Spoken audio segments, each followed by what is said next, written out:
Hey guys, welcome back to my channel. In today's video I'm showing you two recipes. One recipe of paneer from scratch and another recipe would be a recipe to actually use paneer in. So basically I'm going to show you how to make paneer from scratch with milk at home, and then I'm going to show you a recipe to make with the paneer you just made. So yeah, it's going to be two recipes in this video. If you like what you see so far, please keep watching, and also subscribe to my video if you haven't still. That way you keep updated on what videos I post. Get started with the recipes and I will show you what we need. Also guys, I forgot to let you know what paneer actually is.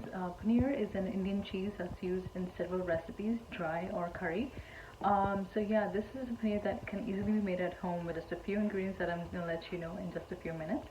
And yeah, but it's not like an American cheese, it's more like a cheese that does not melt. But I'll try to insert a picture over here if I am able to.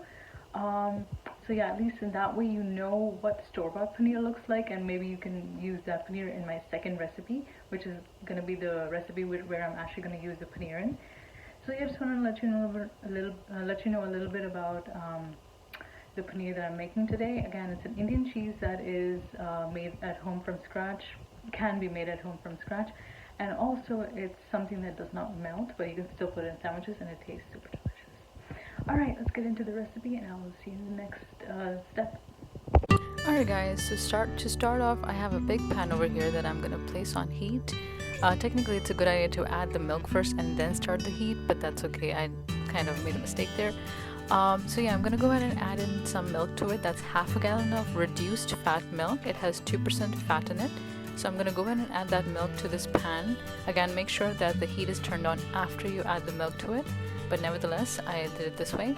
And I'm just gonna go ahead and bring it to a simmer slash boil. Don't bring it to a rolling boil, but I'm gonna bring it to a boil, and or at least when it starts to boil, then just go ahead and I'm gonna do the next step.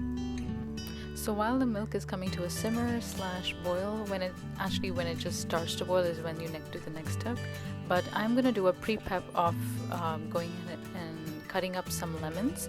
So it really depends on the type of milk you're using, that how much lemon juice you might need, but please make sure that you use fresh lemon juice. I'm going to go ahead and cut all the lemons that I have. I'm cutting up 3 lemons over here, but I'm not sure how much I might need. It usually takes about 2 to 3 lemons. So yeah, I'm going to go ahead and cut up 3 lemons and just keep them aside and wait for the milk to come to a boil.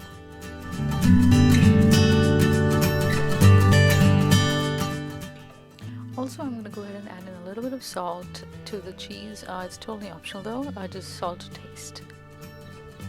And also a little bit of ghee to it. This actually gives the cheese a little bit of a softer texture. Again, it's totally optional. If you're not making it scrambled, then please don't use this, or you can use a little bit less of it because it will make it soft. So I'm going to go ahead and just kind of mix it up a little bit so that it doesn't stick to the bottom. Fat that's in the milk kind of makes it stick to the bottom, so it's a good idea to keep giving it a mix every now and then. Alright, now that the milk has come to a boil, I'm going to go ahead and add in some lemon juice. Now it really depends on how much lemon juice you need or you would need for the cheese, because like I told you, every milk is different, and also the size of your lemons might be different as well. So I went ahead and used about 3/2 of a lemon or 1.5 lemon. So yeah, it does depend on the size and how juicy your lemons are. But yes, please keep them ready beforehand. Having more ready is better than going in and rushing and cutting more off while your milk is actually boiling. While you're adding lemons, please make sure that you kind of give it a mix and also turn the heat off. I forgot to turn the heat off right here because it can start sticking on the bottom, and that's not a good idea. It can make the milk burn. I think I was just filming this video and kind of skipped my mind to turn the heat off. But yeah, you want to give it a stir every now and then, and also turn the heat off. Giving the milk a little bit of a stir actually ensures that you know how much that is going in. But you'll understand how much more you'll need. So I have added 3/2 right now, and I'm going to add more. You can see the milk is curdling a little bit, which is a good sign, but we still need more because there's a lot of milk fat. As you can see, the milk is boiling right now, and I kind of made a mistake of leaving it on the stove, or at least leaving it on a turned on stove. I should have turned the stove off, because that actually kind of keeps it leveled, and also, you don't need to really boil it at this point. So finally, I'm just gonna give it a final mix and see how much I need more. It doesn't look like I need any more, so I think I used about 2 lemons in it, which was pretty decent enough. So guys, the next step is to take a strainer with a cheesecloth and drain your cheese through this. Make sure that you put it stabled in the sink and the sink is empty, because you want to make sure that you're easily able to strain the cheese through the muslin cloth. So basically, I'm going to go ahead and strain this out very carefully.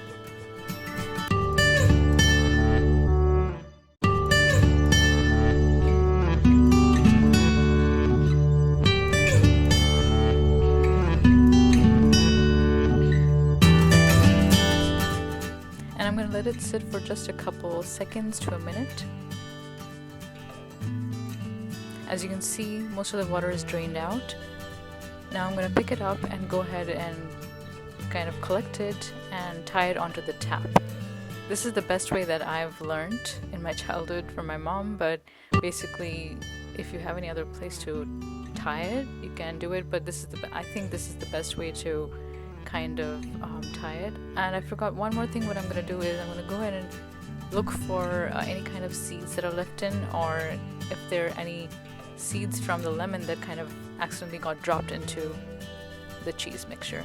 But I mean, there's highly likely that there's nothing in there, but just for the heck of it, I go ahead and gave it a stir and checked to see if there was any kind of seeds left in it. But gladly there weren't any seeds in it, so I went ahead and just oh wait, there was one seed. so there was one seed, and I went ahead and then tied it up onto the tap, and I'm just going to leave it there for about a couple minutes to half an hour, and then after half an hour I will go ahead and show you the next step.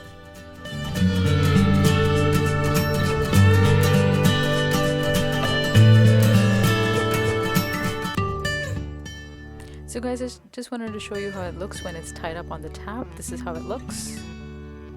I left it there for about 30 minutes, and now I'm going to go ahead and take it off from the tap. And if you want to leave it for later on, or make it like a stiffer kind of, you want to cut it into blocks, I would suggest you take this, press it down, and basically you take the cheese in the cloth and you press it down and lay something very heavy over it, so that it actually kind of gives it some pressure and gives it a shape. I would also put something in the bowl, or in something, just maybe use something super heavy so that it kind of gives it a nice shape. But in this case, I'm going to make something right away from it right away, so I'm not going to go ahead and do that step. But the next step is basically just to open it up. You can taste it at this point to see how it is, or you can just, I've tasted it many times. I've made it so many times that I know how it usually tastes, so I'm not going to really taste it. But this is how it looks when it's kind of drained off and in this roundish kind of shape. If you press it down with something, it kind of gives it a better shape, but this is not too bad either if you're just using it for scrambled paneer or scrambled cheese.